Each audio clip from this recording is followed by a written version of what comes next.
Nathaniel Moon gets an upgrade. MK goes on a magic carpet ride and finds the truth. Pilgrim leads his acolytes on a field trip to the Museum of Natural History and shows a little kink with Cressida. My name is Jorge-Luis. I'm talking about Into the Badlands. Season 3, Episode 2, Moon Rises, Raven Seeks. First off, I'd like to say I'm really excited about this show. It's great to see an actual kung fu show that uses actual kung fu, and the wire work is incredible. The costumes, the fight choreography, the storytelling, the actors are fantastic on this show. Everything down to the graphic novel-like opening credits really shows how much everyone who is involved with this show really cares about this show. And I'd like to send a special shout out to the cinematography. Those opening sweeping shots of Pilgrim's caravan on their way to Azra were incredible, transportive even. And let's talk about Pilgrim for a little bit. So he really cares about Nyx and Castor, which could be his Achilles heel according to Cressida, right?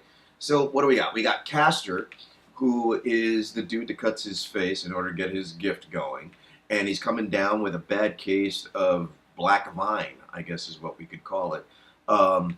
And you see how that really affects Pilgrim. And he goes to Cressida, and you could tell he wants to do something about it. But she says to him, hey, these black eyes, they have a short shelf life, and that doesn't sit well with him, which I think makes a very compelling character, a very compelling antagonist. Let's face it, when you live in an Infinity War post-world, you need compelling characters who show a great deal of strength at the same time. And Pilgrim just has it. His backstory, being found as a sacrifice to the gods by Cressida, and then being brought up. Their relationship is kind of creepy, kind of kinky. It brings to mind a Morgan Le Fay to Mordred kind of relationship, or maybe even a Red Woman Stannis Baratheon kind of relationship, and the way she just digs, or he digs his hooks into her. That was just crazy, man. That was a crazy. I see those two, their relationship. She's the one that really, I think she's the one that really wields the power there. He has the strength, and we could see that. We see that in his big fight scene when he blindfolds himself, which is another show of just how compelling this character is because he talks about his faith, right? And if he's failed his acolytes, then if his acolytes lack in faith, then he's failed his acolytes. So now he must prove to them and prove to himself that they all truly have faith, that they all truly believe. And so how does he do this? He blindfolds himself, kneels on the ground and says, "Come at me, bro." And the next thing you know, he punches another dude right in the middle of the chest.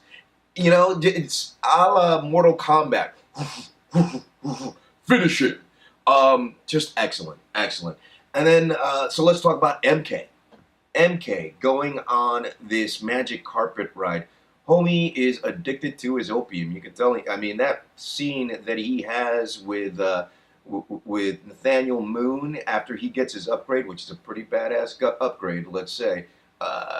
You lose your hand, but you get an arm that shoots darts and can cut you in half. Why not? He's a little stuck on himself, but what are you gonna do? But yeah, and that was an MK that was going through withdrawal. Anyway, I got to wrap up my time here. So let's go with some predictions really quick. I think now that MK knows the truth, he's gonna, get caught in the widow's web, and he's gonna want to go after Sunny. I think, let's see, Pilgrim is definitely going to be the big bad that everybody is going to have to rally behind. He's going to be the Thanos, if you will. And let's say that Sunny's kid, Henry, that kid is to be the one of sorts. Why else would he get his powers so early? Oh, and one more thing. I think, and there's something between Cressida and that crazy witch that Baji didn't want to find. I think there's something between the two of them. Maybe they're the same person. Who knows? I'm Jorge-Luis. This is AfterBuzz. Thanks.